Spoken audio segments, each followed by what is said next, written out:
Arabelle, je crois que c'est Oui, à toi. oui, mais je vois le compteur qui, je vois le compteur qui continue à augmenter en nombre de participants, donc on va se laisser 1 minute, pour, bien accueillir tous ceux, qui nous rejoignent. On va se laisser encore 1 minute et puis, après on va démarrer.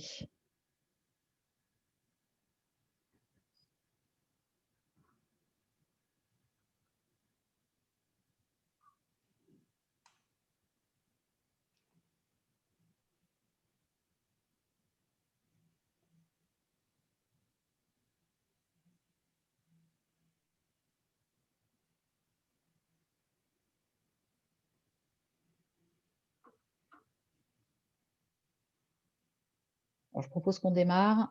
La ponctualité est, voilà, est reine. Alors, bonjour à tous. Bienvenue dans ce webinaire dédié au futur du retail. Je suis Arabelle Laurence, associée dans le cabinet Balthazar, spécialisée dans les transformations. Je suis aussi directrice générale de Balthazar Academy. Et à mes côtés, j'ai avec moi Béatrice Durand-Maigret, qui est enseignante-chercheuse à EMLV. Béatrice est directrice de 2 masters en marketing et innovation digitale. Béatrice a aussi fait une grande carrière dans le retail en tant que directrice marketing d'enseignes comme Toys R Us ou dans le groupe Vivart. Nous avons à nos côtés, pour éclairer nos échanges, Oula Bayartsou, qui est enseignante-chercheuse et qui est consultante Sphinx. Et nous avons 2 invités, Sophie Mouilledine, DRH de Maison du Monde, et Catel Bergot, directrice seconde vie chez Fnac Darty. Voilà. Avant de commencer ce webinaire, enfin, avant de rentrer dans le vif du sujet, quelques petites informations techniques et sur l'organisation. Ce webinaire va être enregistré, comme ça vous pourrez aussi avoir accès au replay si vous le souhaitez. Nous allons avoir un temps de présentation de l'étude que nous avons menée avec MLV, qui sera suivi ensuite d'un débat et enrichi vraiment par le regard et l'expérience de nos invités. Vous pouvez bien sûr poser vos questions au fur et à mesure de toutes ces interventions. Vous pouvez poser ces questions par écrit sur l'espace questions-réponses qui doit se situer pour la plupart d'entre vous sur votre écran en haut, Q et R avec les 2 petites bulles. Voilà, et Ombline prendra ces questions et nous les relaiera au moment du débat et des échanges avec nos invités, de façon à ce que nous puissions y répondre dans la mesure de possible. Et sinon, eh bien, on pourra vous répondre après ce webinaire. Voilà pour les premiers éléments. Donc tout de suite, on va commencer à tenter de répondre à cette grande question finalement entre digitalisation et pandémie, quel futur pour le retail? Ce qui est intéressant quand on pense au retail, c'est que c'est vraiment un secteur qui est le miroir complet de ce qui agite notre société. Et donc le retail, avant la pandémie que nous connaissions, avait déjà un certain nombre de lames de fond qui étaient en train de le mettre en tension. Des lames de fond, la première, on la connaît tous, c'est cette lame de fond technologique avec la démocratisation des usages digitaux, anytime, any device, tout le monde est aujourd'hui connecté. Arrive aussi la data, l'intelligence artificielle, l'arrivée des chatbots, tout ça, forcément, crée un certain nombre de bouleversements. Associé à ça, il y avait une autre lame de fond qui était plutôt sociale, c'est-à-dire que, et sociétale. Sur un fond d'individualisme, on a des réseaux sociaux qui accentuent le côté narcissique, qui créent une forme de tribalisation et une recherche de sens, d'authenticité, en même temps de proximité, de lien social. On est vraiment sur un tissu relationnel et social qui est en train de changer. Bien sûr, autre lame de fond, la lame de fond environnementale, c'est-à-dire que on est en train de passer du plus de bio, plus local à aussi une logique de moins consommer, une logique d'éco-responsabilité. On a aussi des politiques de la ville qui viennent impacter considérablement notre capacité à aller dans des magasins avec la micro-mobilité qui est privilégiée et une forme de congestion des villes. Donc ça, ce sont des points importants. Et puis le dernier aspect qui paraît le plus évident, c'est bien sûr cette lame de fond aussi, ces courants de fond qui sont liés à l'économie. Le secteur du retail est directement impacté par toutes les crises financières, par l'ubérisation et une tendance qui commençait à émerger. On commençait à entendre des discours autour de la décroissance. Donc on voit bien qu'on avait un secteur du retail qui, avant la pandémie, était déjà agité, en tout cas par de grandes lames de fond qui n'allaient pas forcément toutes dans le même sens et qui allaient exiger de ce secteur finalement qu'il négocie un certain nombre de virages. Je vais passer d'ailleurs la parole à toi, je vais te passer la parole Béatrice, pour voir quelles étaient finalement début 2020 ces 3 évolutions que le retail avait à négocier. Oui, bonjour à tous, bonjour Arabelle.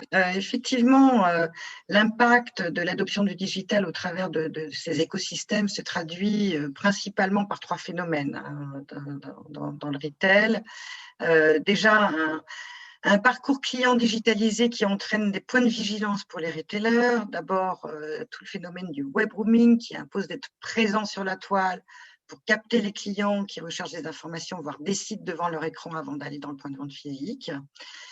Deuxièmement, le comportement de showrooming qui nécessite la mise en place de dispositifs retenant le client dans le point de vente jusqu'au passage en caisse, avec par exemple des outils digitaux qui permettent de passer la commande en ligne depuis le magasin. Et bien sûr, lorsque le parcours client est digitalisé à outrance, il laisse la place aux pure players. Dans ce cas, les enseignes ont 2 manières de contre-attaquer ce phénomène, soit de manière frontale en développant l'exigence des clients, l'expérience client, qui est un levier évidemment lié étroitement à la sphère réelle, telle que la proximité et la relation sociale, soit contre-attaquer latéralement en développant un site de vente en ligne qui permet d'offrir une largeur d'offres étendue, plus ou moins à la hauteur des places de marché. Cette digitalisation, au-delà des comportements des consommateurs, a aussi modifié leur attitude. Hein. On parle des exigences du client 2.0. Ces clients sont de plus en plus exigeants en termes de choix et en termes de prix. Et ça, c'est un défi quand même difficile à relever pour le plus grand carrefour d'Europe qui offre 50 000 références alors qu'Amazon en propose 15 millions. Ces clients sont aussi beaucoup mieux informés, ce qui peut mettre en difficulté un vendeur réduit à indiquer où se trouve le produit, son rôle de conseiller pouvant disparaître, et une avalisation en tout cas du rôle du vendeur qui s'est confirmée ces dernières années. L'autre chose aussi importante pour les consommateurs, c'est cette notion d'immédiateté. Hein. Rabel parlait de Anytime, Anywhere, Any Device, mais c'est aussi tout de suite et tout maintenant. Donc cette immédiateté, évidemment, va toucher de plein fouet la supply chain qui doit devenir et être sans faille pour permettre une délivrance et des stocks toujours au bon moment, au bon endroit. Alors, évidemment, ces phénomènes qui se sont avérés incontournables ces dernières années, avec l'évolution du digital, se sont développés aussi sur un fond sociétal ou le développement durable, hein, comme le disait Arabelle, mais aussi la proximité et la relation deviennent des attentes de plus en plus fortes. D'ailleurs, ces 3 attentes sont cohérentes entre elles, hein, la proximité géographique servant au développement durable, la proximité sociale nourrissant la relation. Donc ça, c'est plutôt une bonne chose.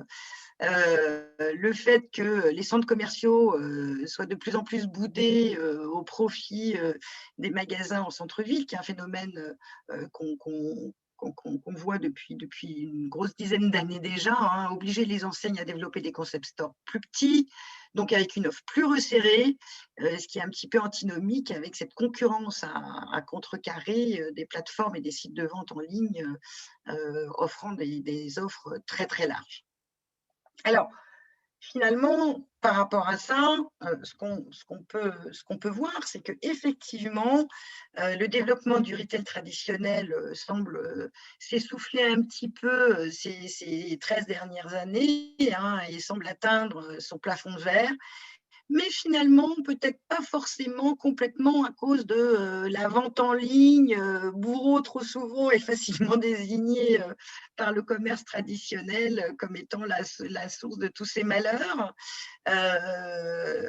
En effet, quand on voit les effets du Covid, de la Covid et de cette pandémie, de cette crise sanitaire avec tout ce qu'elle a impliqué en termes de confinement et autres, on voit que finalement la vente en ligne n'atteignait que 9% du chiffre d'affaires du commerce de détail avant cette crise sanitaire, avec d'ailleurs une stagnation aussi bien en nombre d'internautes que du panier moyen qui était même un peu en baisse juste avant la crise sanitaire, alors que justement cette crise sanitaire, elle a eu un impact sans commune mesure et en même temps immédiat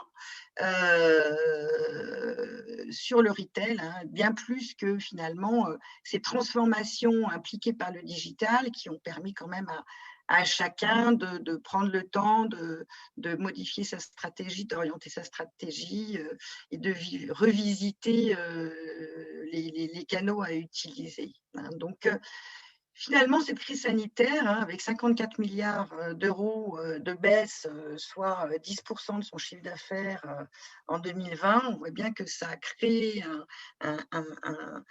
une nécessité de changement importante dans la manière de penser sa stratégie. Évidemment, bien sûr, cette pandémie a boosté tout naturellement les ventes en ligne, un confinement oblige. C'est pour ça d'ailleurs, et c'est ainsi qu'il y a eu 1 million de nouveaux internautes qui font leurs courses devant leur écran, hein, avec ajouté à ça, s'ajoute une hausse du panier moyen des acheteurs en ligne historiques, et du coup, les ventes en ligne sont passées de 9 à 13% du chiffre d'affaires. Alors cela dit, là encore, on ne peut pas dire que finalement, les ventes en ligne, puissent être un danger en tant que tel, pour les retailers, puisqu'on peut voir que, les ventes en ligne des retailers ont fait un bond de 53% cette dernière année, voire d'ailleurs de 100% pendant les confinements, hein, ont doublé leurs ventes en ligne. Donc, finalement, une partie de cette augmentation de 9% à 13,4% de la part des ventes en ligne sur l'année 2020 a aussi peut-être un petit peu profité quand même, finalement, aux retailers. Voilà ce qu'on peut dire sur ce point et ce tsunami et cet effet Covid qui est venu s'ajouter et sur la courbe et le trend que pouvait produire la digitalisation. Et il serait évidemment en plus très tentant d'imaginer que ces signes d'évolution comportementaux en matière de choix des canaux pour consommer risquent de s'ancrer de plus en plus au fil des confinements, hein, supplémentaires et voire autres futures restrictions inhérentes à l'évolution du virus. Donc, on voit qu'effectivement, il y a une baisse de fréquentation dans les points de vente physiques et je laisse la parole à Arabelle justement pour poser la question qui se pose aujourd'hui compte tenu de ce petit tour de terrain du passé. Merci Béatrice. Oui, on voit effectivement que même si effectivement la vente en ligne est un excellent amortisseur et relais, on voit que la rupture, l'accélération que provoque la crise sanitaire va nécessiter réellement un vrai virage, une prise de virage peut-être plus raide que celui qui avait été envisagé, je pense, au départ par les retailers. Et donc, la question un peu fracassante qu'on pourrait poser, c'est finalement la crise sanitaire, est-ce qu'elle va générer de l'effondrement ou bien la révolution du retail. Et avant d'y répondre, on va laisser la parole à Oula parce que Oula, avec tes étudiants, tu as réfléchi à finalement qu'est-ce que disaient les clients après un an de crise sanitaire. Comment est-ce qu'ils voient les choses? Comment est-ce que leurs habitudes d'achat ont bougé, pas bougé, leurs attentes, leurs besoins. Voilà. Et on a trouvé cet éclairage extrêmement important dans le cadre de cette réflexion. Où là, Merci je te beaucoup, laisse la parole. Arabelle. Merci beaucoup. Bonjour à tous. Oui, effectivement, grâce à une étude en ligne conçue et diffusée à l'aide des solutions Sphinx en novembre 2020, 60 de nos étudiants en 4e année Digital Marketing Strategy et Marketing Innovation and Distribution ont fait parler des consommateurs franciliens. Sur la base de commentaires d'images et diverses questions fermées, des thématiques ont été abordées telles que les nouvelles tendances d'achat des consommateurs depuis le début de la crise sanitaire, le rôle du livreur, le boom du e-commerce pendant la crise de la Covid et aussi l'impact de la pandémie sur les gestes et réflexes responsables des consommateurs. 450 réponses ont été collectées auprès d'un échantillon francilien principalement composé de femmes ayant un statut de cadre supérieur, d'employés et ou d'étudiants. Les 3/4 des répondants appartiennent à la génération Y. Quels sont les grands enseignements de cette étude? Une particularité marquant un paradoxe ressort des analyses sous la forme d'un oui, mais non. 60% des répondants déclarent un changement d'habitude d'achat, notamment l'achat sur Internet, mais 80% d'entre eux rejettent le shopping exclusivement en ligne. Si on creuse un peu plus dans les données statistiques, on remarque que 40% des répondants affirment qu'Internet est le moyen d'achat le moins aimé, alors que 90% d'entre eux reconnaissent utiliser ce mode pour des raisons comme le gain de temps, le côté pratique, la disponibilité des produits, le choix, notamment pour l'achat de vêtements. Et si on passait au 100% en ligne? La réponse est clairement non, pour des raisons comme avoir plus de contact humain, besoin de toucher le produit, de le prendre en main afin d'apprécier plus précisément sa qualité, d'être conseillé, mais aussi pour le fan. Et pourtant, l'achat en ligne est un indispensable. Le click and collect et la vente en ligne sont les alternatives les plus recommandées pour maintenir une activité pendant la crise.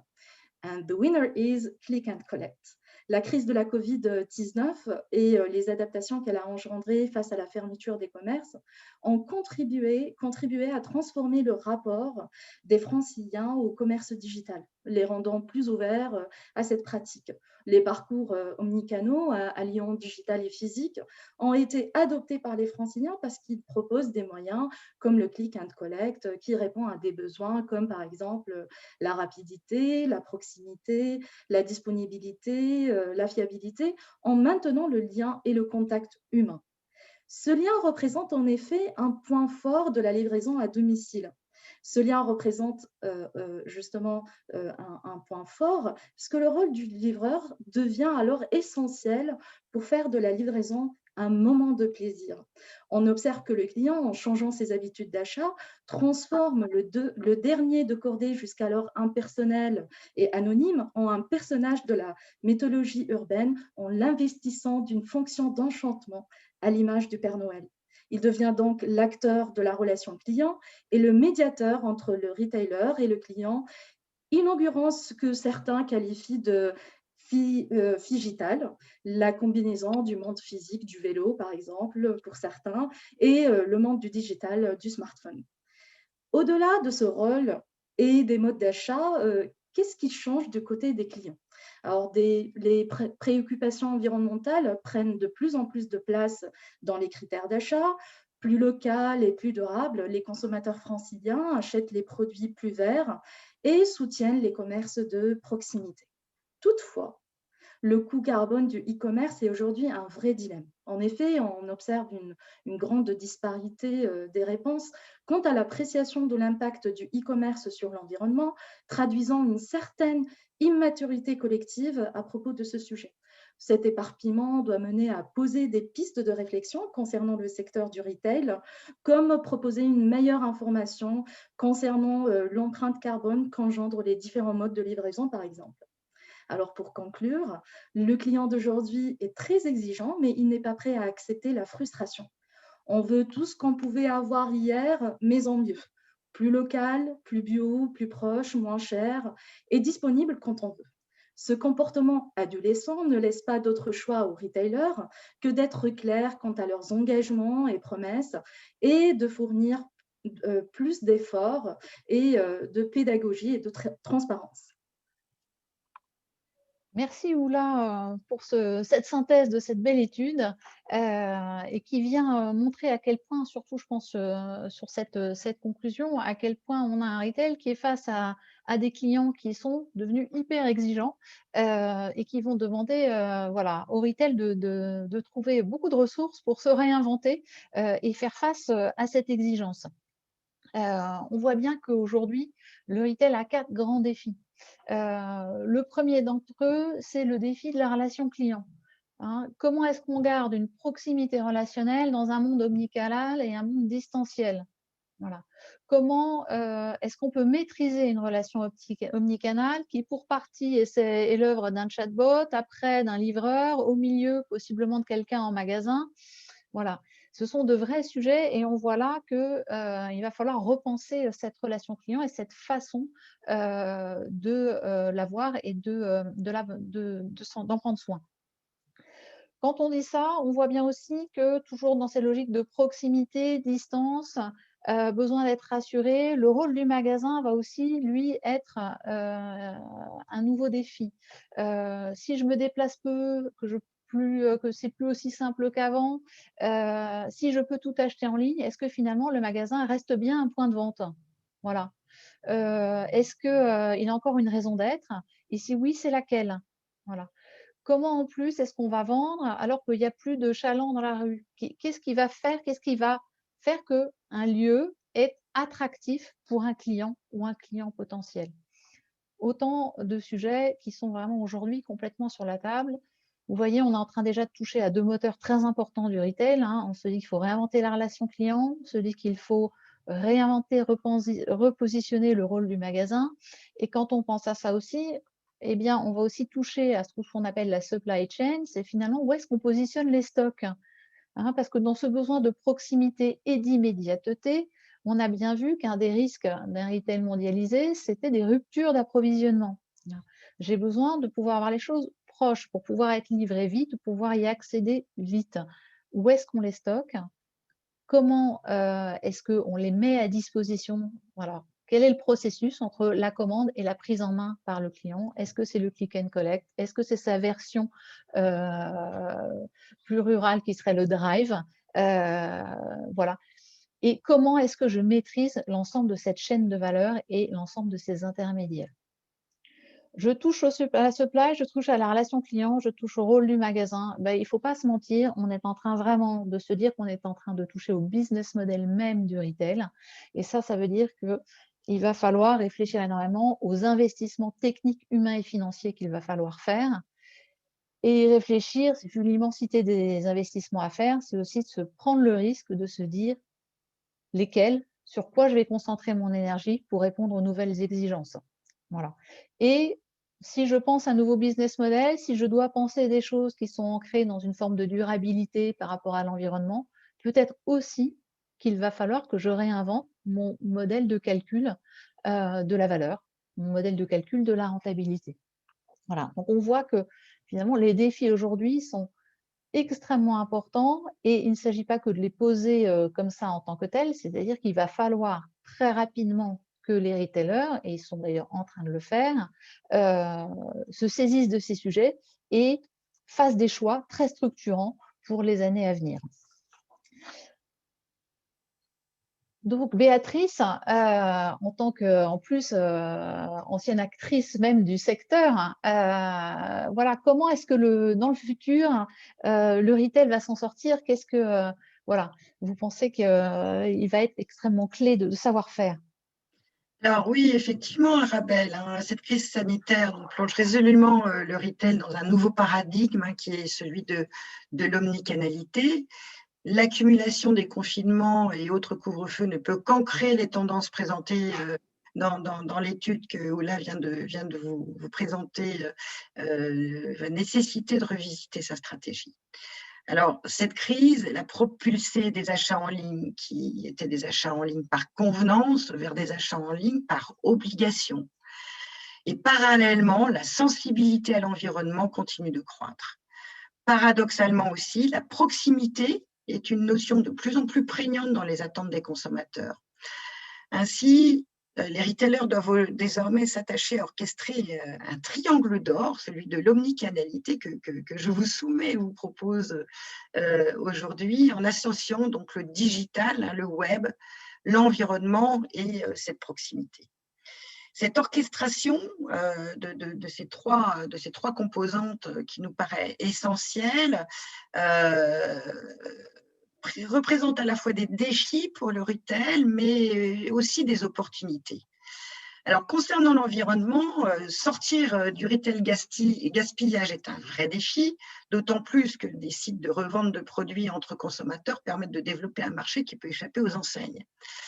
S'approprier la seconde vie des produits, à l'instar d'Apple avec le reconditionné ou de Fnac Darty tel que Kettel nous le présentera dans quelques minutes, peut à la fois permettre aux enseignes de s'approprier ce marché qui leur échappait, de développer une image écologique et aider les consommateurs finalement à consommer mieux. Aussi, cette piste permet de générer une opportunité de contact en point de vente ou en ligne, en aval de la vente, allongeant d'autant la relation client jusqu'à l'après-consommation du produit. Donc, on voit que le parcours client et la relation client va s'étendre encore plus au travers de ce paradigme de l'omnicanalité qu'il ne pouvait le faire aujourd'hui. Concernant le digital et les nouvelles technologies, être en capacité de satisfaire le consommateur à la fois chaland et internaute est très complexe. Il oblige de penser la relation client en amont du processus, encore plus qu'on ne pouvait le faire jusqu'à présent, et de répondre aux questions désormais indispensables, où et quand je propose quoi tout au long de ce parcours client devenu omnicanal. Cette question est évidemment assortie d'attentes consommateurs inhérentes à l'adoption du digital, mais aussi à la crise sanitaire. C'est le choix, limité en point de vente physique et limité sur la toile, qui a donné place à des stratégies telles que d'ailleurs développées par la Fnac, menant à développer de véritables places de marché en ligne au nom de l'enseigne. Et finalement, pourquoi ne pas développer ces mêmes places de marché dans la sphère réelle ? Si on regarde l'exemple de Carrefour en Italie qui propose des produits Decathlon dans son point de vente, on est bien là dans un élargissement de l'offre dans la sphère réelle qui peut être une piste aussi intéressante. D'ailleurs, à ce titre, Sophie nous présentera une stratégie très innovante initiée par Maison du Monde. L'immédiateté, qui est aussi une attente consommateur de plus en plus prégnante, inspirée par le digital, c'est également un défi dont d'ailleurs Annabelle nous parlera au travers de la supply chain, plus précisément, puisque c'est aujourd'hui au cœur de la réussite du business, comme elle le disait. À ce titre, le défi du dernier kilomètre pourrait finalement être un atout pour les retailers, puisque leurs points de vente sont géographiquement plus proches de leurs clients que les Amazon et autres Alibaba. Les points de vente sont souvent déjà implantés dans le dernier kilomètre et cette problématique de la supply chain pourrait finalement favoriser les retailers traditionnels. La proximité, aussi bien géographique que temporelle, sont servies par les atouts indéniables du commerce traditionnel. Au-delà de ça, la proximité sociale, qui est traditionnellement nourrie par l'enchantement de la rencontre physique qui permet de nourrir l'expérience client dans le point de vente physique, et ce sans commune mesure avec la sphère virtuelle, eh bien, cette proximité sociale et ces moments de relation dans la sphère réelle, comme le disait Arabelle, se font de plus en plus rares. Donc, les enrichir est une nécessité, mais peut-être aussi que les étendre en aval du processus d'achat est également une option. Bien sûr, le click and collect scelle la relation du client au moment de la prise en charge du produit par celui-ci, mais dans le cadre d'un parcours 100% en ligne ou d'un achat finalisé en ligne, le moment clé se réduit à un instant de livraison, hein, un temps de livraison qui peut et se doit, à mon sens, d'être enrichi. L'étude montre bien comment le livreur tient entre ses mains la réussite de l'expérience client au travers de la relation qu'il instaura avec l'acheteur dans ce moment pourtant très furtif. S'offre alors peut-être l'opportunité au retailer d'enrichir ce moment de vérité, alors que le rôle du vendeur, qui était avalisé par la compétence des internautes, le livreur pourrait prendre le relais en proposant par exemple des produits additionnels à l'instant clé donc, de cette livraison, à l'instar de la gondole de caisse dédiée à l'achat d'impulsion, qu'on connaît tous très bien. Son camion et sa dextérité finalement à conseiller le client pourraient transformer son rôle de livreur en rôle de livreur-vendeur. À l'inverse, on pourrait aussi imaginer que le vendeur pourrait sceller la relation en livrant lui-même les produits commandés par ses clients. La rencontre physique, de plus en plus rare en magasin, fort de la digitalisation d'un parcours d'achat renforcé par la crise sanitaire, doit donc désormais être envisagée en amont, mais également en aval de ce parcours, avec donc une relation et un parcours client beaucoup plus long que tel qu'on pouvait l'envisager jusqu'à présent. Et finalement, cette relation omnicanale peut donner place à de nouveaux métiers, à de nouveaux priorités, qu'Arabelle va vous présenter maintenant. Merci Béatrice. Avant d'aller même sur les nouveaux métiers, je pense qu'il faut bien comprendre que ces nouveaux métiers vont être extrêmement liés à deux types d'investissements qu'il va falloir faire. Je vais commencer par un investissement qui paraît évident. Si on dit web, on dit data, on dit digital. D'accord? Donc déjà, on va avoir des investissements matériels extrêmement importants. Ça veut dire que, par exemple, quand on parle d'un magasin, un vendeur aujourd'hui, s'il n'a pas un outil dans sa poche, dans sa main, on appelle ça une tablette, on appelle ça comme on veut, qui lui permet de faire le lien entre l'internaute et la personne qui rentre dans le magasin, il va manquer d'un lien, il va manquer d'une étape ou d'un outil qui va lui permettre de proposer une relation client qu'on appelle sans couture. Il a besoin d'avoir un certain nombre d'informations. Donc, il faut faire des investissements matériels, des investissements après logiciels. Il faut absolument avoir des outils de traitement de l'information, des outils de traitement de la data extrêmement puissants pour pouvoir installer ce qu'on appelle un marketing conversationnel qui aura des temps forts et des temps faibles, puisque l'idée maintenant, ça va être de garder les clients. Ce n'est plus que la conquête du nouveau client, c'est bien de le garder. Et ça, c'est un mindset différent en termes des métiers du marketing aussi. Cette idée non plus de conquête, mais bien de conservation. Et une relation, eh bien, dans le temps, tout le monde le sait, il y a des temps forts où j'ai très envie d'eux, par exemple à Noël, on peut avoir un temps fort dans la relation. Et puis, il y a des temps plus faibles où je serai moins en proximité de la marque, où je vais aller papillonner ailleurs. Mais ce n'est pas pour ça que la marque ne doit pas, que l'enseigne ne doit pas communiquer et maintenir une forme de lien. Voilà. Donc, cette maîtrise de la data va être extrêmement importante. Cette maîtrise aussi de tout ce qui tourne autour de l'automatisation des tâches à faible valeur ajoutée et notamment aussi tous les métiers de la supply, la transformation des entrepôts. Ça va entraîner une très, très forte transformation des métiers de la supply. Donc ce sont de premiers investissements qui vont générer une obligation d'un autre investissement dont on entend assez peu parler en fait. D'abord parce que c'est un vrai caillou dans la chaussure et sans doute la chose qui inquiète le plus les entreprises, c'est de toucher à leur organisation. Parce que le digital, c'est un processus éminemment transverse. Voilà. Or, beaucoup d'entreprises de retail se sont construites en silos. Voilà. Et bien dans cet environnement digital, on parle de plateformes, de processus très horizontaux. Il va falloir absolument définir des processus collaboratifs et décisionnels, je dis bien et décisionnels, à boucle courte. Voilà. Parce qu'il y a beaucoup de complexité, il y a énormément de nœuds différents à dénouer pour que les choses soient plus fluides. Et puis, il y a des moments de vérité multiples dans une expérience client auxquels il va falloir trouver des réponses et qui peuvent aussi permettre d'imaginer de nouveaux services. Donc, ça nécessite un redesign des processus internes, notamment aussi, par exemple, on peut se dire, repenser les flux pour passer d'un magasin point de vente à un magasin lieu de contact. Je vous laisse imaginer ce qui se cache derrière. Bah, ce n'est plus les mêmes canaux d'information, on n'a pas besoin de transmettre la même information, les indicateurs ne seront plus les mêmes et je pense que le système d'évaluation et de valorisation du lieu va être extrêmement différent. Voilà. Et puis, on doit repenser son organisation parce qu'on passe d'une organisation finalement assez linéaire qui était centrée sur la vente du neuf à une organisation en cycle, voilà, qui va du neuf au recyclé. Ça n'est pas la même logique non plus, pas les mêmes logiques de stock, pas les mêmes logiques de référencement, les mêmes processus qualité. On voit bien que vraiment, il y a d'énormes sujets aujourd'hui internes et que quand on parle de transformation du business model, je pense que le mot n'est pas vain.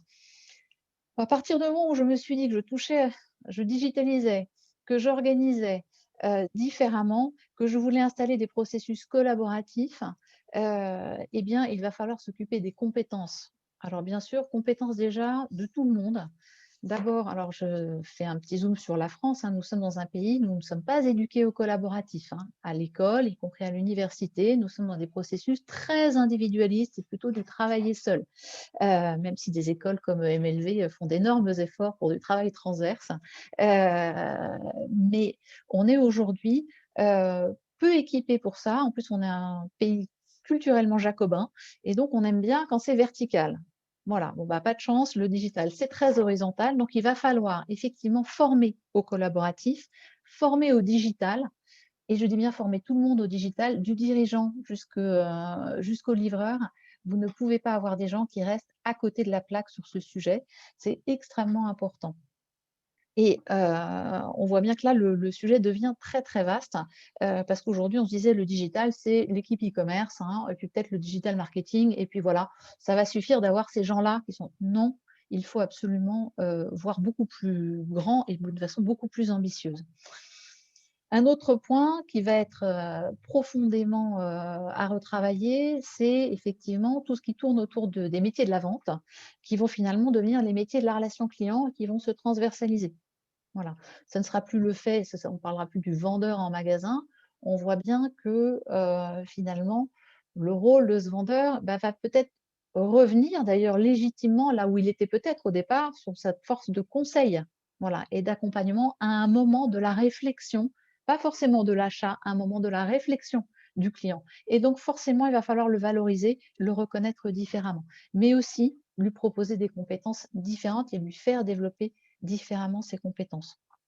Donc voilà, on aura aussi, et je l'ai dit avant, les compétences des personnes qui sont dans la supply chain qui vont aussi bouger.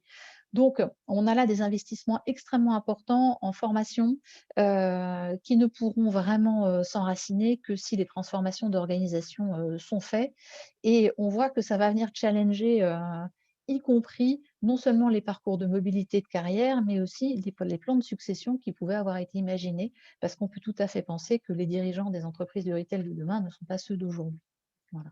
Et puis, moi, j'aime à penser que le retail qui est vraiment mis devant le fait accompli de devoir accomplir sa révolution, d'abord a déjà et est en train de faire ses investissements. On le verra avec les témoignages de Catel Bergo et de Sophie Mouhedine. On est vraiment au cœur du réacteur. Mais j'aime à penser qu'il a des forces qui vont lui permettre de passer de vilain petit canard de l'environnement avec qui pousse au crime, à la surconsommation, d'un acteur au contraire vertueux. Pourquoi? D'abord, on a un secteur qui est hyper agile et hyper réactif et qu'il sait que s'il ne s'adapte pas, il disparaît. Alors, le secteur ou l'enseigne, voilà. Mais une chose qu'il avait peut-être n'avait pas complètement conscience, c'est cette incroyable audience. Si on était dans les médias, le retail, c'est extraordinaire, il arrive chez tout le monde. Voilà.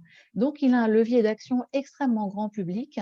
Et quand on parle de compétences, le retail a vraiment un rôle à jouer pour éduquer les clients, d'ailleurs, et les faire passer d'une consommation un peu compulsive à une consommation responsable en expliquant, en indiquant l'empreinte carbone de tel geste, en remerciant peut-être pour avoir privilégié quelque chose d'occasion, quelque chose seconde vie. Tous ces gestes-là sont extrêmement importants pour faire effectivement des clients, aussi des acteurs de cette transformation du retail. Et là, on a vraiment ce rôle qui est en train d'évoluer et qui nous paraît être extrêmement intéressant pour le retail. Et je pense que passer de vilain petit canard à signe de la Développement durable. transformation, voilà, je pense que c'est vraiment une vraie révolution. Voilà en tout cas ce que nous avions envie de partager avec vous. Et vous voyez qu'on a posé une étude. Je pense que c'était extrêmement important que nous puissions nous entourer par des personnes qui vivent cette transformation de l'intérieur, qui portent ces défis et ces enjeux. Et c'est pour ça qu'on est très heureux d'avoir avec nous Kat Elbergo et Sophie Mouhedine. Alors, je vais d'abord, on va commencer par vous, Catel. Catel, qui est directrice seconde vie chez Fnac Darty. Déjà, en quelques mots, finalement, qu'est-ce que c'est que l'offre seconde vie et pourquoi finalement la nécessité d'une telle offre? Bonjour à tous et merci Arabelle, merci Béatrice. Alors, pourquoi la nécessité d'une offre avant de venir à l'offre en elle-même et expliquer un peu en quoi ça consiste? Je pense que c'est important effectivement de se poser sur les motivations qui font évoluer notre offre et la relation avec les consommateurs. Vous avez dit énormément de choses qui nourrissent forcément ces évolutions. La seconde vie des produits, les produits que l'on vend en occasion et on verra quand, comment et d'où ils viennent, et simplement une illustration en fait de nos engagements que l'on renouvelle vis-à-vis de nos consommateurs. On s'engage sur le fait qu'on doit l'accompagner vers un choix éclairé, responsable et une consommation plus durable. Et du coup, charge à nous de le démontrer concrètement, en fait, tout en faisant bénéficier ce consommateur sur notre socle. Chez Fnac et Darty, c'est profiter du meilleur de la techno, de l'équipement de la maison et de la culture aussi, bien évidemment.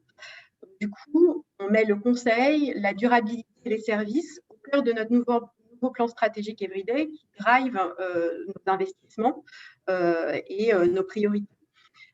Pourquoi ? Parce que, vous l'avez très justement dit, on a un consommateur qui ne va plus simplement se satisfaire d'un accès à des produits et à des services. Et il y a pas mal de critères supplémentaires qui guident leur comportement de consommation et qui doivent du coup transformer complètement notre relation avec le consommateur. Le consommateur veut plus seulement avoir accès à un hyper choix, mais faire le bon choix en fait, d'où le besoin d'être accompagné dans un choix éclairé. Le consommateur se préoccupe vraiment réellement de son impact sur l'environnement et on voit même une volonté finalement d'être très focusé ou de plus en plus préoccupé par l'usage plutôt que la possession. Donc du coup, une fois qu'on s'est dit ça, on dit bon, consommer de manière plus durable. On va avoir plusieurs illustrations chez Fnac et chez Darty de cette consommation plus durable, mais charge à nous du coup de l'assumer. C'est déjà une première chose, de la rendre plus visible, très tangible et concrète parmi ce qu'on fait. Donc il y a le développement de l'offre de vie. On va aussi sur les produits neufs, davantage communiquer sur et davantage sélectionner des produits qui sont drivés par des critères de durabilité. Et on va aussi renforcer nos services pour mieux réparer, mieux consommer, vendre de la pièce détachée, neuve et d'occasion, vendre de l'abonnement à la réparation, développer des offres de location. L'offre de seconde vie dans ce panel de produits et de services, du coup, ce sont des ordinateurs, des trottinettes, des lave-linges, des jouets aussi à la Fnac, des smartphones, des consoles de jeux, des télés que Fnac et Darty vendent d'occasion. En gros, schématiquement, on vend d'occasion à peu près tout le scope de produits que nous vendons neufs. Pour le moment, on aura peut-être l'occasion d'y revenir via nos sites fnac.com et darty.com, puisque ces produits, en fait, chaque produit d'occasion étant unique, sont stockés dans nos ateliers d'occasion. En fait, ce sont des produits qui étaient à la base achetés pour être vendus neufs, comme tout distributeur. Et ces produits, comme tout distributeur aussi, ont des accidents de parcours, parfois liés à nous en tant que distributeurs, parfois liés aussi à nos clients.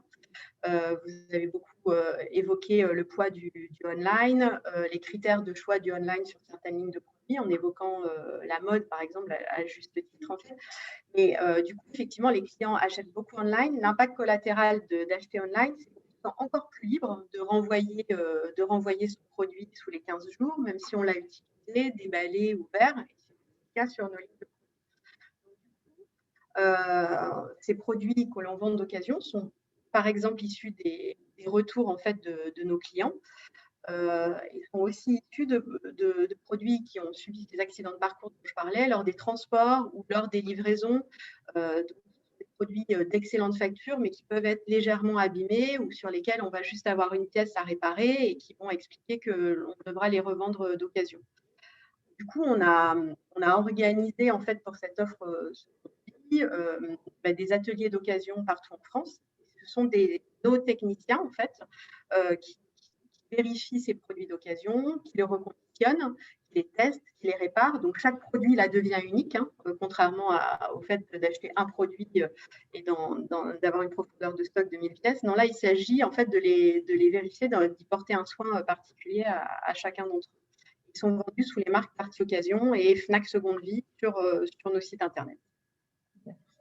Et en quoi est-ce que finalement ce modèle seconde vie, ça vient percuter le modèle traditionnel? Quels sont les points de percussion? Alors là, il y en a de multiples. Alors il y a des points de percussion où ça, ouais, vous parliez de lame de fond aussi tout à l'heure.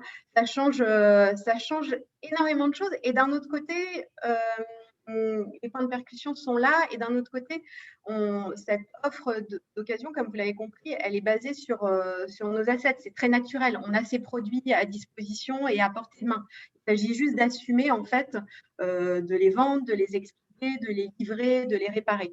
Donc ça percute tout et ça enrichit aussi beaucoup de choses.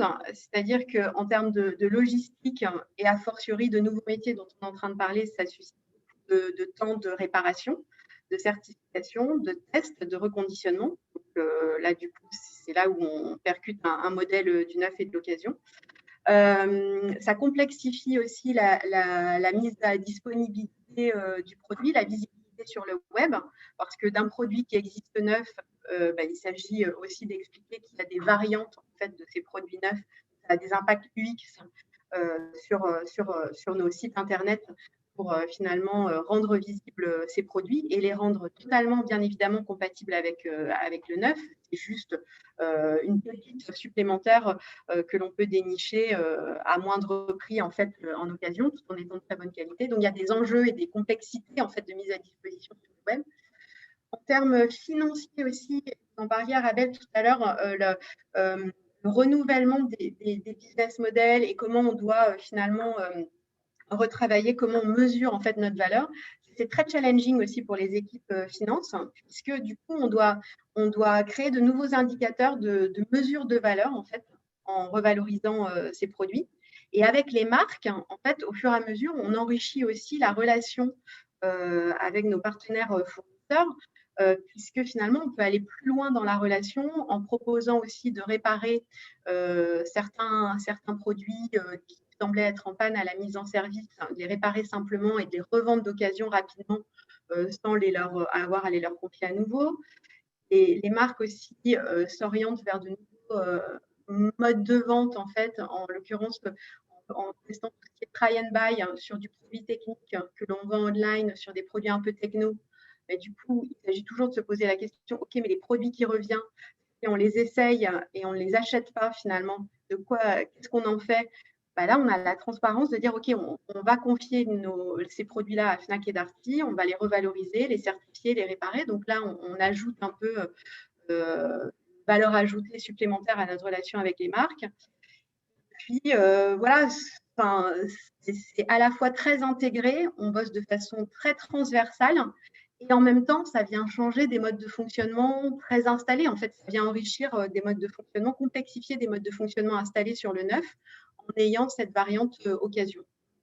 Et du coup, comment est-ce que c'est accueilli par les collaborateurs? Si ça vient complexifier, complexifier et enrichir, c'est quoi la tendance voilà, Ça, de l'accueil. Ouais, c'est très étonnant. En fait, il y a un niveau d'adhésion et d'implication des collaborateurs qui est assez exceptionnel. Alors, c'est là où on voit qu'en tant que collaborateur, on est avant tout client. On se trouve face à des collaborateurs qui sont fiers de bosser sur ces projets qui sont complémentaires, qui viennent enrichir l'offre et finalement rendre concret un peu nos engagements que l'on prend vis-à-vis de nos clients. Donc, du coup, on a une forme d'intelligence collective transversale qui se crée avec les métiers de la logistique, de la livraison, du service après-vente, de l'UX, côté digital. C'est sincèrement extraordinaire. Et il y a un excellent drive. Et heureusement, parce qu'il s'agit d'être très, très agile, quoi. Donc, au-delà du drive qui a été très incarné par notre COMEX lorsque cette décision a été prise de se mobiliser sur l'offre d'occasion. Je pense à Enrique Martinez, notre DG, à Frédéric Javarini, notre secrétaire général, qui est aussi DG de Nature et Découverte. Il y a une incarnation et ce drive, il a été d'abord donné par eux. Et il y a une mobilisation extraordinaire des collaborateurs en fait, sur ce sujet qui le font en plus et en transverse en fait, en intégrant l'occasion. Et ça passe par la valeur ajoutée perçue encore supérieure sur les fonctions techniques. Je pense aux techniciens, au service après-vente dans nos ateliers, également aux livreurs. Du coup, à partir du moment où on a décidé finalement de faire livrer nos gros produits par les livreurs Darty, que l'on est juste tous en général enchantés de voir arriver chez soi. On l'a vu, vous en avez parlé aussi, Béatrice, de l'importance et de la valeur ajoutée du livreur. Donc, nos livreurs aussi, sans problème, se sont appropriés le sujet, expliquent les produits d'occasion, les livrent et les installent à domicile. Donc, on a un panel de collaborateurs et de fonctions dans le groupe qui sont impactés et mobilisés sur ce sujet de façon très naturelle, sincèrement. Donc, il y a ce collectif qui est hyper intéressant, malgré la complexité que je vous détaille pour les équipes finances, les équipes UX, où voilà, c'est un caillou en fait qui se rajoute lorsqu'on s'engage sur l'occasion. Merci beaucoup, Catel. On va aller explorer, je pense qu'on a exploré une autre enseigne qui a finalement parce que un retail, une forme de retail forcément différente. On va parler du meuble. Je vais laisser un peu la parole à Sophie Mouilledine.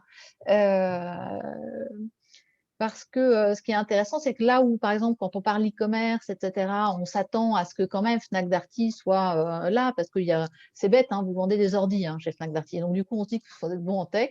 Ce n'est pas forcément lié, mais dans l'inconscient collectif. Par contre, sur le meuble, ce n'est pas forcément tout à fait la même histoire. Et je pense que d'ailleurs, l'historique et le socle n'est pas le même. Donc, Sophie, voilà, comment est-ce que… finalement, comment est-ce que cette relation, cette nécessité d'une relation omnicanale est accueillie dans un monde maison du monde? Bonjour à tous. Écoute, Arabelle, en fait, le sujet, en effet, de l'omnicanalité, bon, déjà, c'est un sujet qui, globalement, traînait quand même pas mal dans les placards et il y a eu quand même quelques initiatives, je dirais, avant l'impact de la crise. Notamment le click and collect qui avait déjà démarré. Il y avait eu des initiatives typiquement sur le fait d'avoir une gestion des retours en magasin pour permettre en fait aux clients d'avoir un peu un parcours qui ne soit pas déconnecté entre la partie digitale et la partie magasin.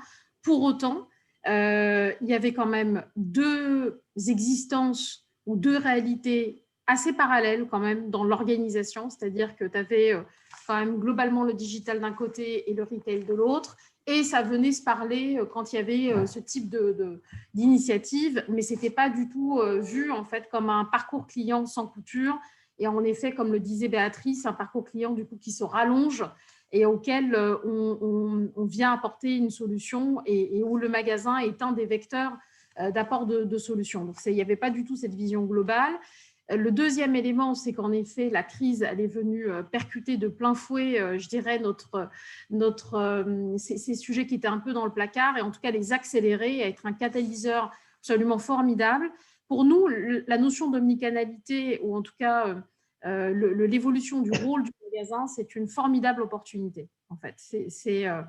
c'est fantastique en fait ce qui arrive dans le retail.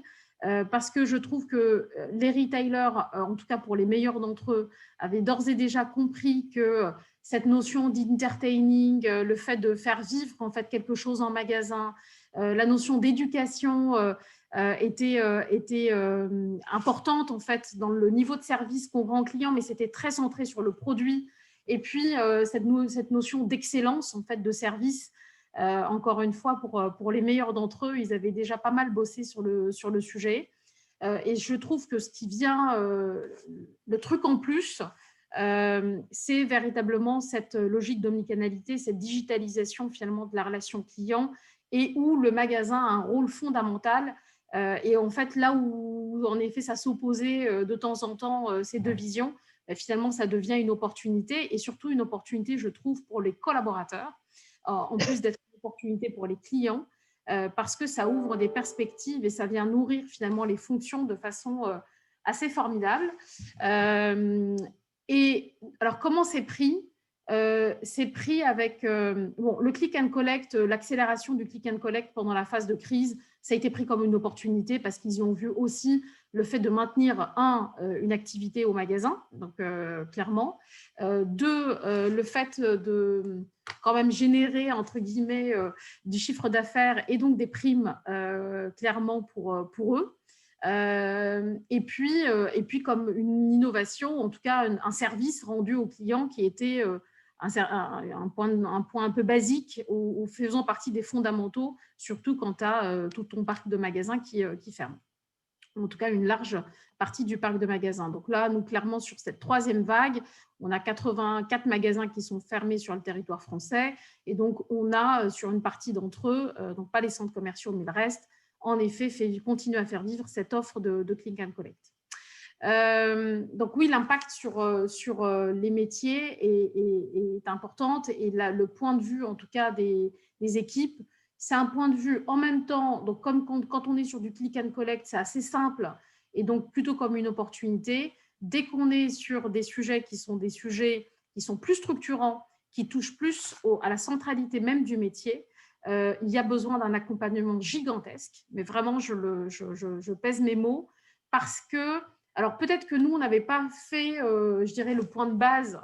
On n'était pas encore parmi ceux qui avaient beaucoup travaillé sur le sujet. Donc, du coup, la marche en fait, à franchir est plus importante parce que c'est ce que j'expliquais un peu en préparation de cet échange.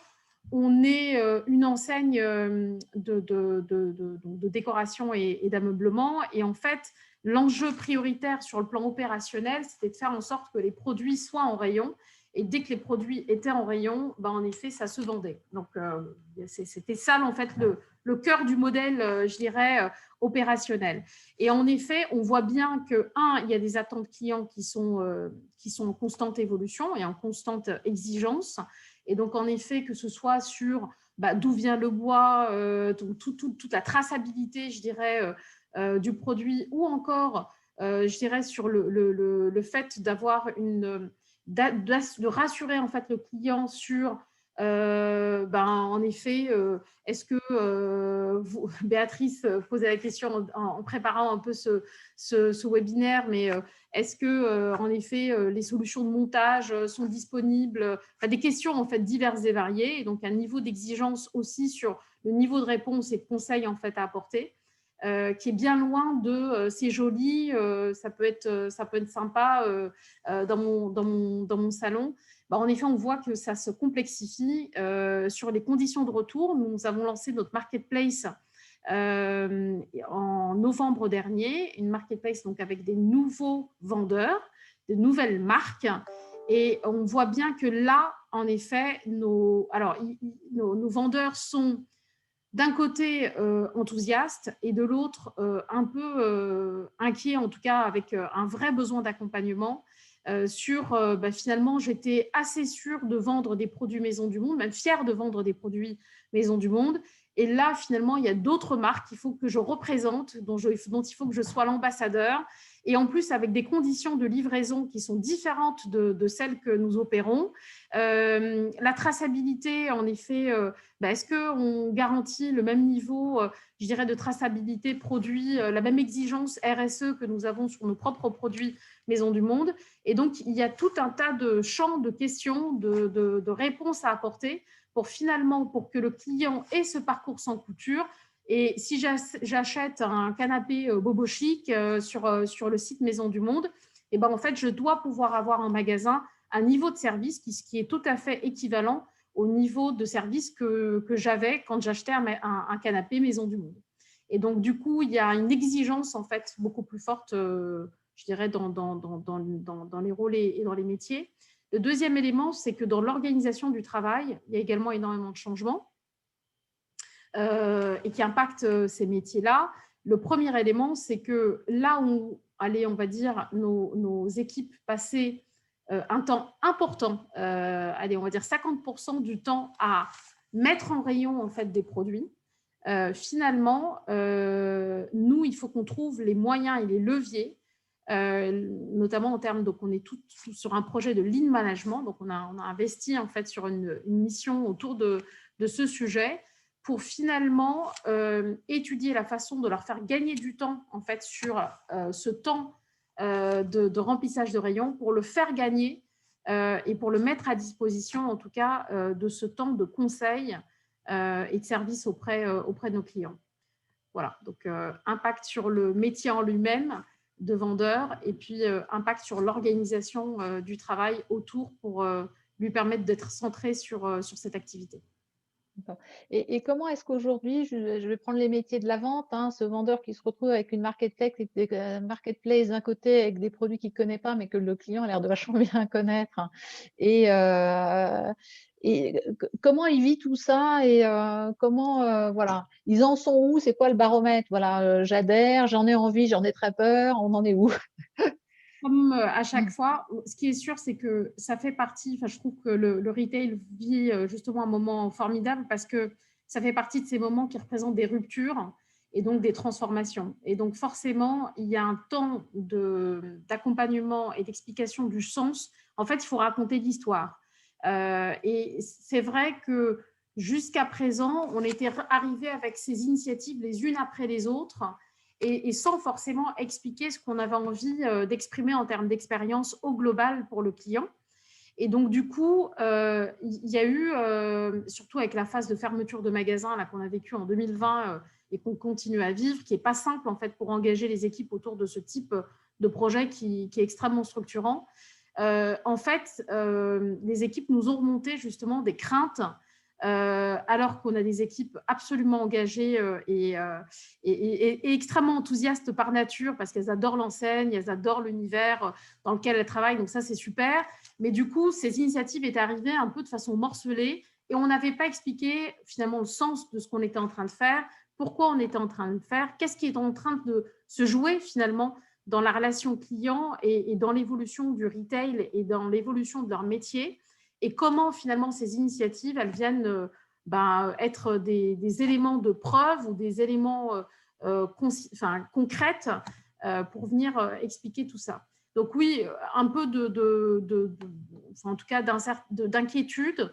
Et puis là, on est vraiment dans la phase, nous, de structuration un petit peu de ce plan, de cette transformation en fait du retail pour faire en sorte qu'il soit ordonnancé, structuré, avec une démarche un peu plus organisée que celle qu'on a eu à vivre là en 2020, qui s'est passée dans une forme un peu d'urgence et qui n'a peut-être pas permis de raconter un peu cette histoire.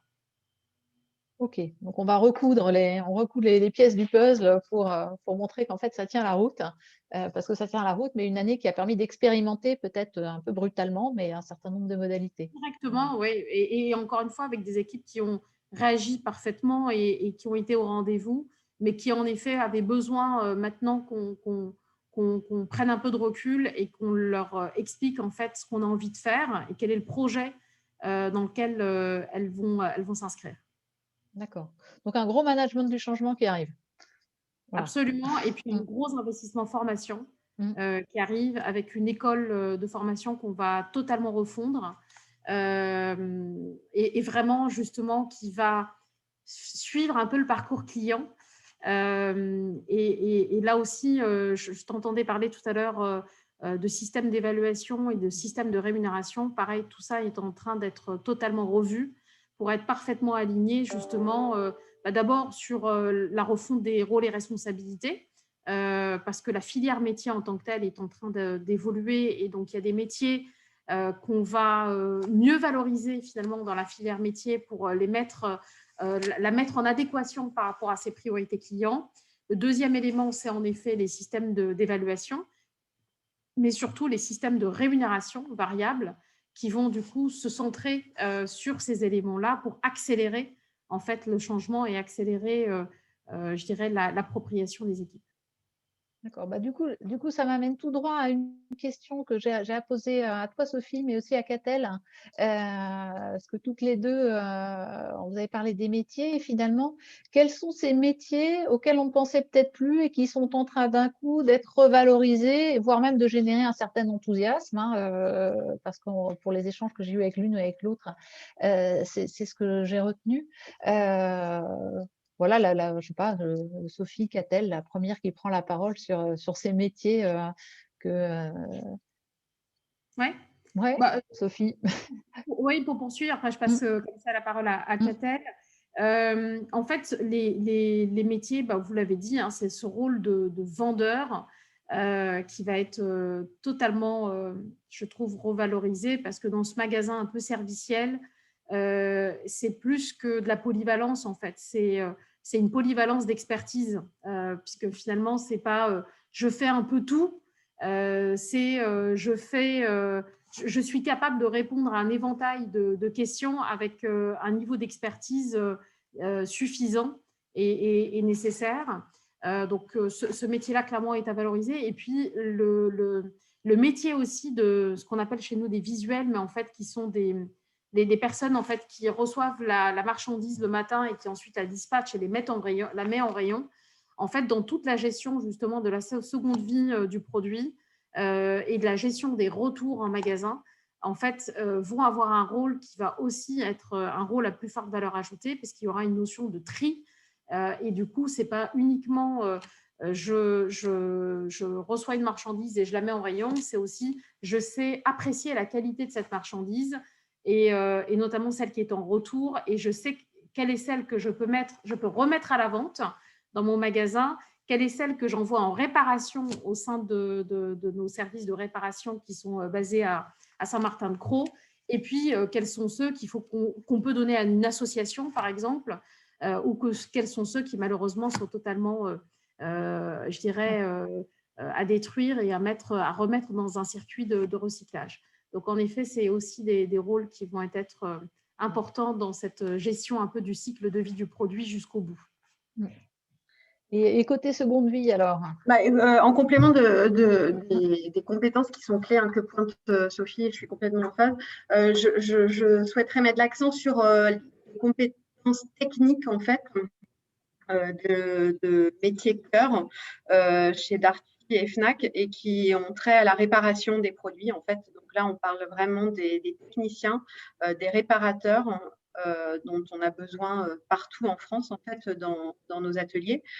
Du coup, pour pouvoir délivrer, en fait, les enjeux de réparation dont on parlait tout à l'heure, donc parce qu'il s'agit du coup de reconditionner, certifier, réparer les produits de seconde vie, mais également de réparer les produits de nos clients à domicile, puisqu'on a un abonnement à la réparation, en fait, qui génère et suscite du coup un besoin de réparation au lieu d'acheter en neuf chez nos clients ou dans nos ateliers. Donc, ce métier cœur des techniciens en atelier et à domicile est hyper important. On s'appuie aussi beaucoup sur les compétences de nos livreurs. La livraison à domicile a été beaucoup mis en exergue ces derniers temps, mais ça reste un métier qui incarne particulièrement Darty, en fait. Donc, la livraison est clé. Et dans d'autres genres de domaines de compétences, je souhaiterais aussi mettre en exergue les besoins que l'on a sur les métiers liés à la partie UX, donc pour nos sites internet. Du coup, on a énormément de sujets de dev et de refonte permanente en fait de nos sites internet. On a un mode de fonctionnement hybride entre les fonctions qui impactent le back côté IT et le front côté expérience client sur nos sites internet. Et ce sont des métiers cœur aussi là-dessus pour pouvoir améliorer l'omnicanalité en fait de nos activités via nos sites internet, fnac.com et darty.com. Merci. J'ai envie de faire un petit zoom sur ce métier du livreur parce qu'on ne le maîtrise pas forcément. C'est-à-dire que moi, si vous entends bien, de temps en temps, c'est un livreur que je connais parce qu'il est dans mes équipes. Puis de temps en temps, c'est un livreur autre, voilà, un sous-traitant, voilà, auquel je confie ma marchandise. Si c'est lui qui est dépositaire du dernier moment de vérité, enfin, voire même de la seule relation qu'on va avoir avec l'enseigne, comment est-ce que vous réfléchissez? Je suppose que vous n'avez pas toutes les solutions encore, mais à cet instant-là, et voilà, pour en faire quelque chose qui soit, de là à dire waouh, mais Oula parlait du Père Noël, parce qu'effectivement, pendant le confinement, pour certains, c'était le Père Noël qui sonnait à la porte. Voilà, comment est-ce que vous imaginez ce temps-là? Qu'est-ce que vous travaillez pour faire de ce moment et faciliter finalement le fait que ce moment soit pour le client un moment plaisant, ou en tout cas qualitatif? En ce qui concerne Darty, par exemple, pour les produits qu'effectivement nous livrons à domicile, pour des produits du gros électroménager, lorsqu'il s'agit de faire livrer sa machine à laver, son frigo, son lave-linge ou sa télé grand format. Et ben, du coup, il s'agit pour ces collaborateurs-là, et ils le savent et ils l'incarnent, et c'est pour ça qu'ils en sont remerciés aussi. Je pense que c'est impressionnant de voir les scores NPS que l'on a, par exemple, à la livraison, et ça a explosé d'ailleurs lors des différents confinements. Il ne s'agit pas seulement de livrer le produit. Arabelle, vous avez raison, donc il s'agit de le livrer, mais d'aller au-delà, en fait, c'est dans son champ de compétences, de l'installer, de le mettre en service, donc que le produit soit neuf d'occasion. C'est là où nous, on élève les standards, en fait, des services sur l'occasion à ceux du neuf, en fait. On a le même comportement, quel que soit l'état du produit. Donc, qu'il soit neuf ou d'occasion, on l'installe, on le met en service. Et on va proposer également de reprendre des produits usagés de façon à les recycler. Donc, la livraison n'est que le début de la fin de cette étape.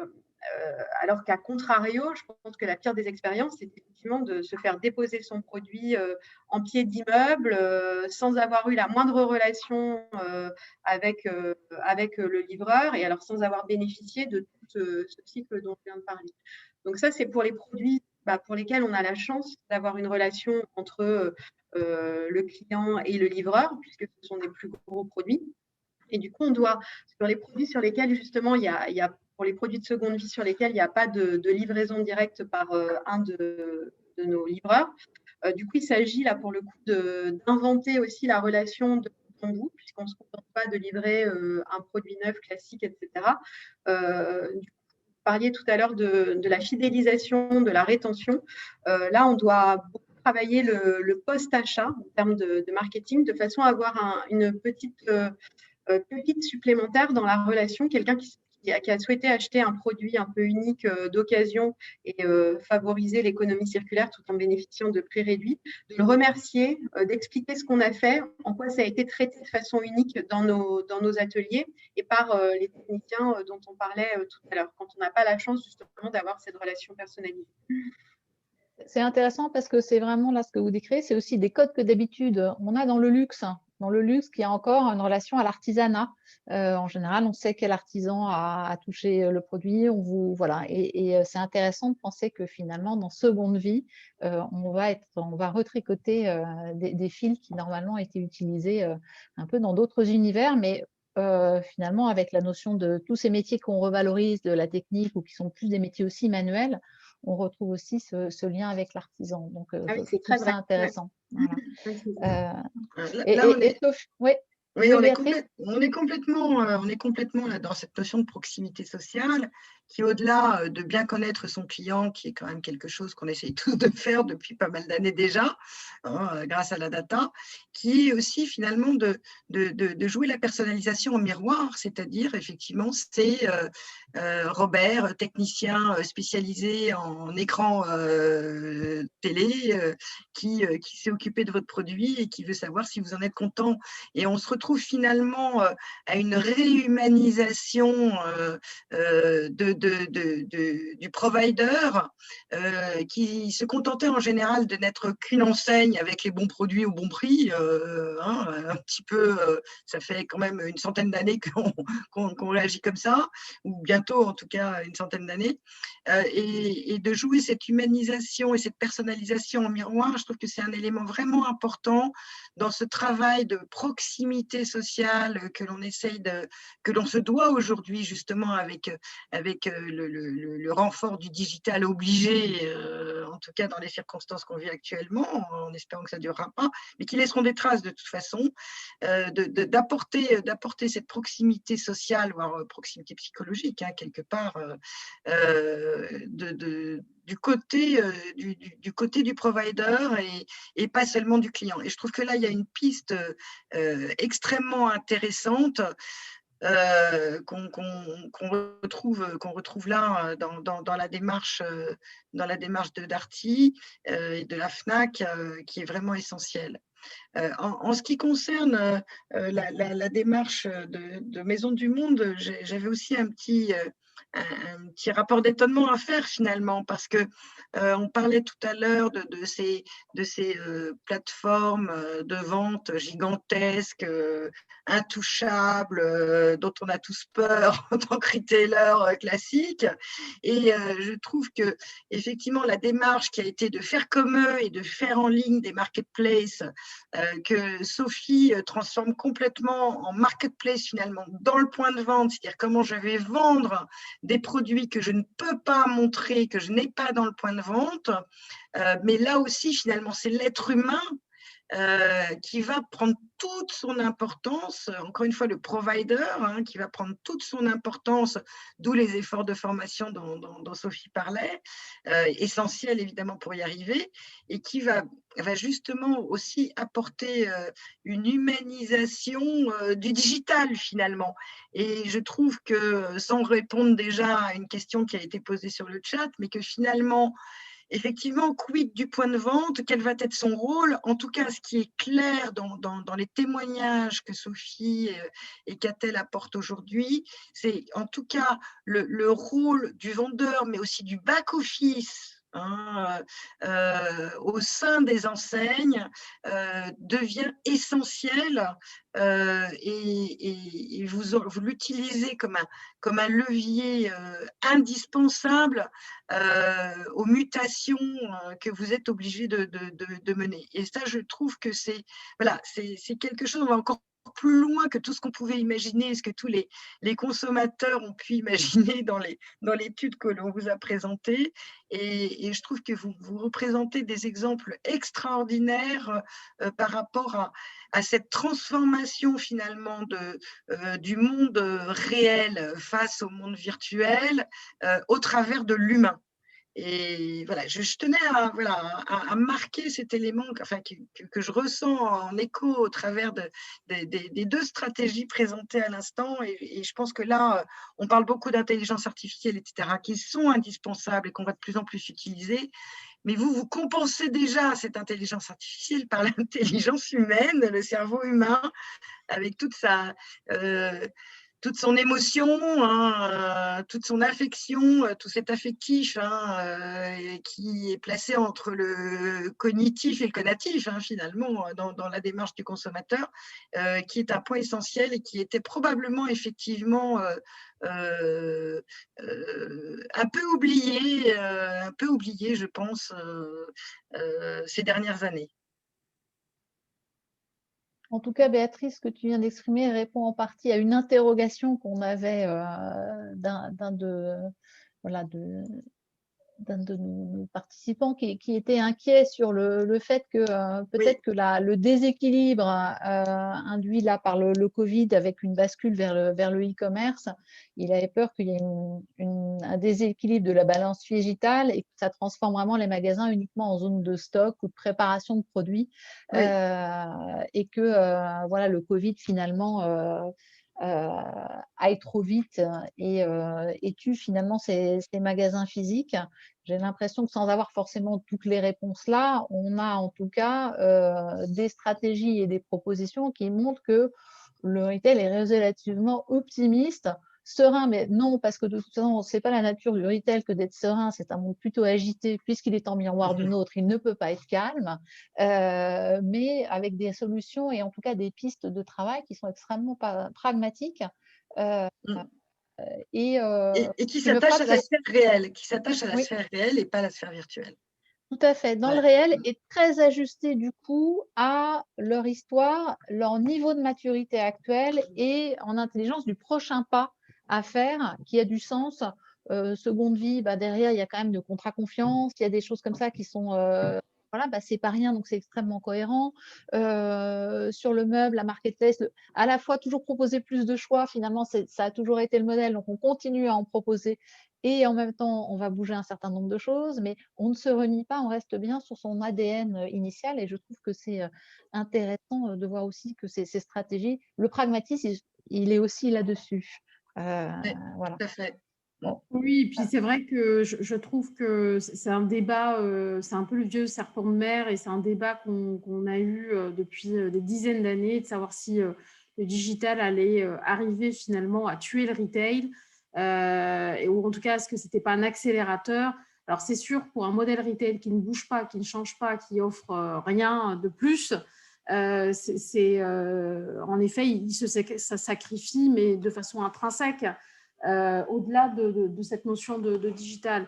Par contre, là où je pense que l'enquête, en tout cas l'étude qui a été réalisée, je trouve qu'elle est éclairante, c'est qu'en effet, c'est quand le retail devient un accélérateur de valeur pour la marque, en fait. Parce qu'au-delà de, je dirais, cette logique de retail digital, au-dessus, il y a un bien commun qui est finalement, et c'est ça le contrat de confiance, finalement, il n'est pas, est-ce qu'il est avec le digital ou est-ce qu'il est avec le retail, il est avec la marque et notamment avec la raison d'être même des entreprises qui se situent encore au-delà de cette notion de marque. Donc, dès lors que tout ça, en effet, est aligné, chacun a sa place, a son rôle. Je trouve la seule différence, en effet, que nous avons par rapport au débat qu'on a eu depuis plusieurs années sur impact, en tout cas, du digital sur le retail, c'est on voit bien que là, le retail a son rôle à jouer dans cette logique un peu d'omnicanalité. Il a un rôle clair et mieux déterminé. Finalement, une place, au contraire, totalement pleine sur le fait qu'il ait une valeur ajoutée supplémentaire au parcours digital et vice-versa. Donc, c'est cette logique d'omnicanalité, je trouve, qui lui donne sa pleine place entière et sans équivoque. Tout à fait. Alors, il y a une autre question intéressante qui rebondit là-dessus, qui permet de rebondir aussi là-dessus, et sur la remarque que faisait Arabelle concernant les codes de luxe qui pouvaient être empruntés maintenant par le retail. Il ne faut pas oublier que le luxe a un petit peu vendu son âme, a été obligé de vendre son âme avec la digitalisation, puisque des grosses questions, il peut en avoir conseillé un d'entre eux, concerne effectivement dans quelle mesure cette notion de rareté que l'on a dans le luxe peut perdurer à partir du moment où on est disponible d'un simple clic sur Internet. Alors c'est vrai que si on emprunte, la question consiste à dire est-ce qu'on emprunte les codes si on emprunte les codes du luxe dans le retail, que va devenir le luxe? Mais le luxe a déjà dû emprunter des codes du retail pour s'adapter au monde d'aujourd'hui et aux internautes de plus en plus nombreux. Mais là encore, je pense que l'expérience, l'expérience du client, aussi rare soit-elle dans la sphère réelle, et là je rebondis aussi sur la précédente question de Robin Derry, à partir du moment où effectivement, quand bien même la sphère réelle deviendrait plus rare, elle devient d'autant plus précieuse. Alors bien sûr, cette préciosité, cette rareté, c'est quelque chose que l'on partagera entre retail et luxe. Cela dit, on voit bien comment le luxe s'en sort aujourd'hui, c'est que non seulement il ne présente pas tous ses produits, il fait l'inverse des autres, c'est-à-dire il ne présente pas tous ses produits sur les canaux digitaux, il en garde certains qui sont uniquement accessibles dans le monde réel, alors qu'au contraire, les retailers essayent de mettre encore plus de produits que ceux qu'ils ont en point de vente, donc font l'inverse. Donc on voit bien que les codes ne sont pas les mêmes. Et encore une fois, cette expérience client, que ce soit dans le luxe avec ses codes ou que ce soit dans le retail avec ses codes, ne pourra que perdurer et même se renforcer. D'autant plus, encore une fois, au travers de l'humanisation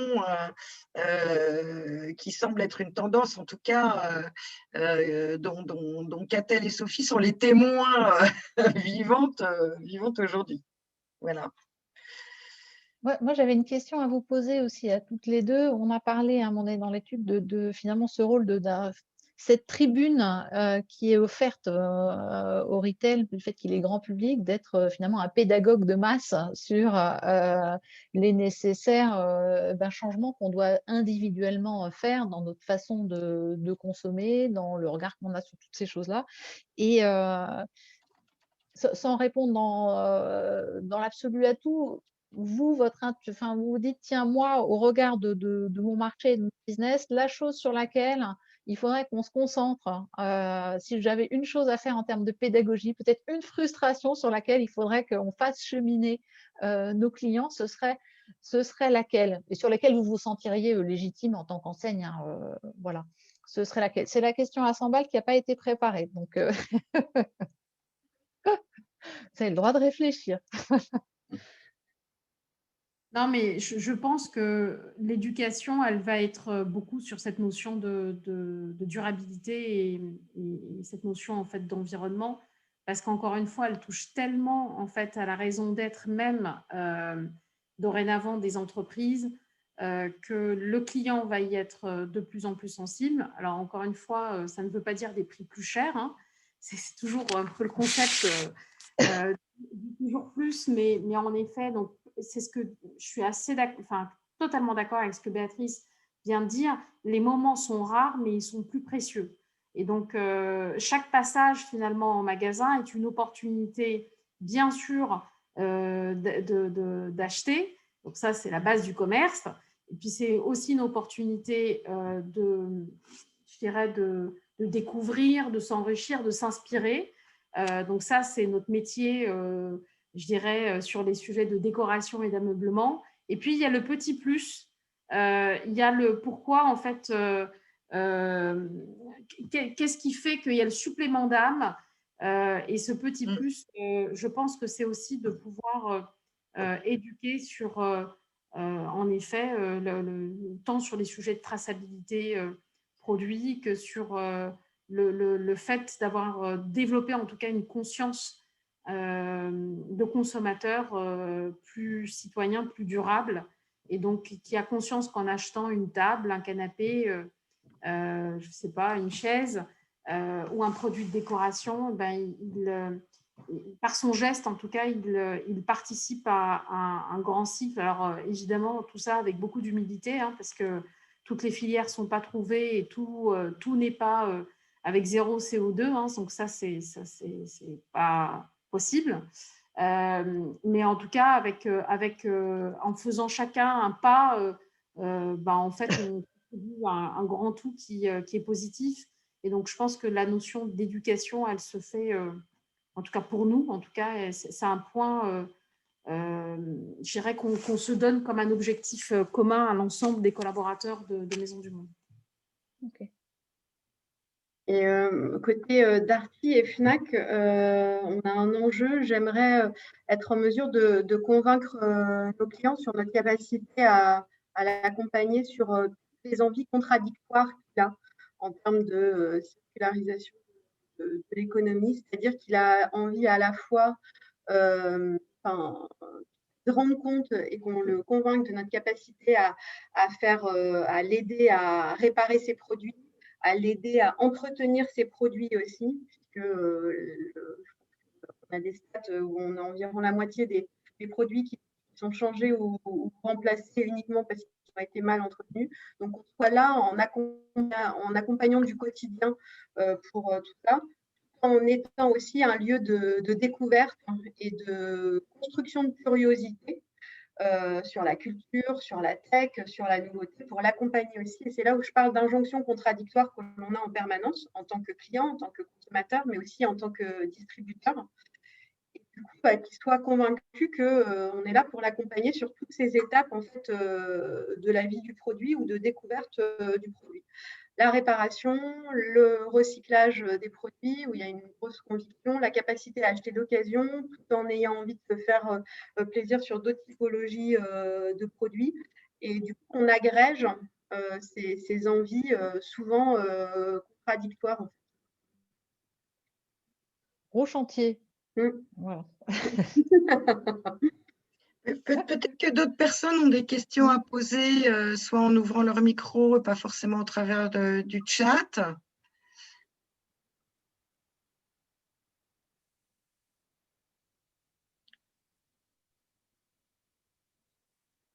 On a encore pas mal de monde en ligne, c'est pour ça qu'on se permet d'avoir un silence. Donc... oui. Vous êtes presque 60 connectés, donc n'hésitez pas à nous remettre des questions, ou alors tout a été très clair. Hein, je sais pas. Des questions, ou levez la main, voilà, hein, si vous voulez pouvoir intervenir ou un nouveau poser message. des questions. Ils ne peuvent pas parler via le micro, alors n'hésitez pas à écrire. Zut, oui. Merci.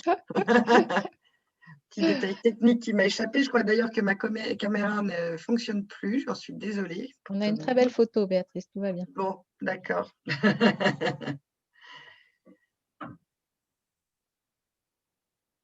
Alors, on a... je ne vois pas de questions arriver particulières.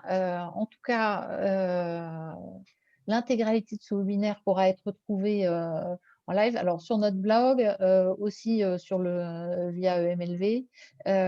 Comme ça, vous pourrez réécouter. N'hésitez pas aussi à envoyer vos questions ou à les mettre là encore dans le chat. On pourra tout à fait les prendre plus tard et dans la mesure du possible y répondre et les transmettre à nos invités si besoin était. Voilà. On peut aussi ajouter que sur les slides qui vous seront envoyés, qui seront envoyés à tous les participants, vous retrouverez les coordonnées d'Arabelle, Oula et moi-même pour pouvoir nous poser d'autres questions si elles ne vous viennent qu'après. Et surtout, n'hésitez pas, on se fera un plaisir de vous répondre. Hein. Ça, c'est aussi quelque chose qui vous sera possible. Hein. Donc, surtout, n'hésitez pas à revenir vers nous par l'intermédiaire de nos adresses mail qui seront indiquées sur les slides qui vont vous être envoyés. Je tenais à remercier tout particulièrement les étudiants des masters marketing, innovation et distribution et digital marketing stratégie que j'ai le plaisir d'accompagner à l'EMLV pour le travail d'études qu'ils ont fait, qui leur a pris plusieurs mois, qui était compliqué parce que c'était en période de confinement, en grande partie, que Oula a maîtrisé et géré de main de maître dans ces temps difficiles.